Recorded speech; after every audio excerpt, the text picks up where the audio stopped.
Hello happy souls. இன்னைக்கு என்ன video அப்படின்னு பார்த்தீங்கன்னா, பசங்கள வந்து ஸ்கூலுக்கு அனுப்பிட்டு எப்பொழுதுமே வேன்ல தான் பசங்க வந்து வீட்டுக்கு வருவாங்க. ஸோ ஒரு நாள் சர்ப்ரைஸ் பண்ணலான்னு சொல்லிட்டு, ஈவினிங்கா வந்து பசங்கள கூப்பிட்றதுக்கு ஸ்கூலுக்கு கிளம்பியாச்சு. ஸோ நாங்க வந்து மூவிக்கு போலான்னு பிளான் பண்ணியிருந்தோம். பசங்களுக்கு தெரியவே தெரியாது.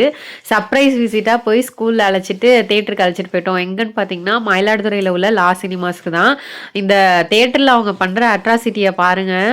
அ ஒரு இடத்துல கூட ஒருத்தன் வந்து உட்காரலங்க. அங்க ஓடுறது, இங்க ஓடியாடுறதும், பார்க்கறதும், ஓடுறதும், திரும்பி படம் ஓடிக்கிட்டே இருக்கு. நடுவுல கேப்ல குட்டிமா அந்த ஸ்டெப்ஸ்ல இறங்கி, இறங்கி மேல வந்துகிட்டே இருந்துச்சு.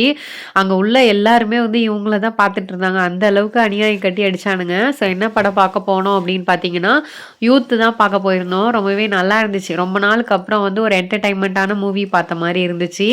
ஸோ யாரெல்லாம் இந்த மூவி பார்த்துருக்கீங்க அப்படின்னு கமெண்ட்ல சொல்லுங்க. இந்த படம் உங்களுக்கு பிடிச்சிருந்துச்சுன்னா, நம்ம வீடியோக்கு ஒரு லைக் பண்ணிடுங்க. ஸோ ரொம்ப நாள் கழிச்சு பசங்களெல்லாம் கூட்டிட்டு போயிருந்தோமா, பசங்களுக்கு அந்த படம் புரியுதோ இல்லையோ, நமக்கு வந்து பார்க்கறதுக்கு கொஞ்சம் நல்லா இருந்துச்சு. ஸோ படம் பார்த்துட்டு வர வழியில பார்த்தீங்கன்னா, கோழி வித்துட்டு இருந்தாங்க. அம்மா வந்து கோழி வேணும்னு கேட்டிருந்தாங்களா, சரி வாங்கி குடுக்கலாம் அப்படின்னு சொல்லிட்டு, அம்மா ஒரு 2 கோழி வாங்கியிருந்தாங்க. நாங்களும் ஒரு 2 கோழி வாங்கியிருந்தோம். ஸோ எங்க வீட்லலாம் கோழியே வளர்க்க முடியாது. நாய் வந்து தூக்கிட்டு போயிடும். ஸோ வாங்கி அம்மாட்ட குடுத்தோம்னா, அம்மா வளர்ப்பாங்க அப்படின்னு சொல்லிட்டு, ஒரு 3 ஜோடி வந்து வாங்கியிருந்தோம்.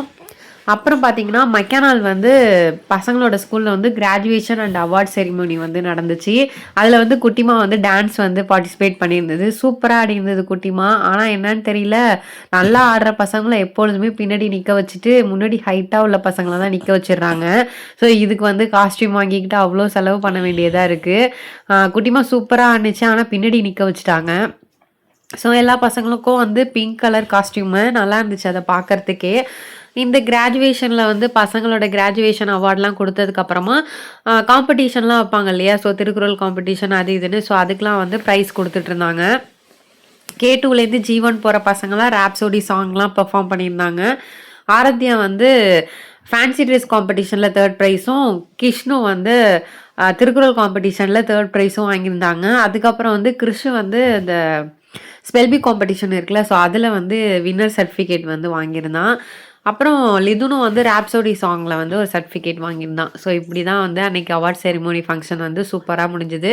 முடிஞ்சதுக்கப்புறம் அங்க நின்னு ஃபோட்டோஸ்லாம் வந்து நெறைய எடுத்துட்டு, ரொம்ப வெயிலு. ஒரு மதியம் 12 மணி கிட்டத்தட்ட ஆயிடுச்சு. ஸோ பசங்களுக்கு வந்து ஃப்ரெஷ் ஜூஸ் வாங்கி குடுத்துட்டு வீட்டுக்கு அழைச்சிட்டு வந்துட்டோம். குட்டிமாவோட ட்ரெஸ் எப்படி இருக்கு அப்படின்னு கமெண்ட்ல சொல்லுங்க. அந்த பிங்க் கலர் செம்ம கியூட்டா இருந்தது குட்டிமா. பசங்கலாம் அடிக்கிற வெயிலுக்கு ஒரு ஜூஸ் பத்தாதுன்னு 2 ஜூஸ் வாங்கி குடிச்சாங்க. ஸோ இப்படி தான் வந்து டே போணுச்சு. இந்த வீடியோ புடிச்சிருந்துச்சுன்னா லைக் பண்ணிட்டு, ஃபர்ஸ்ட் டைம் நம்ம சேனல பார்த்தீங்கன்னா சப்ஸ்கிரைப் பண்ணி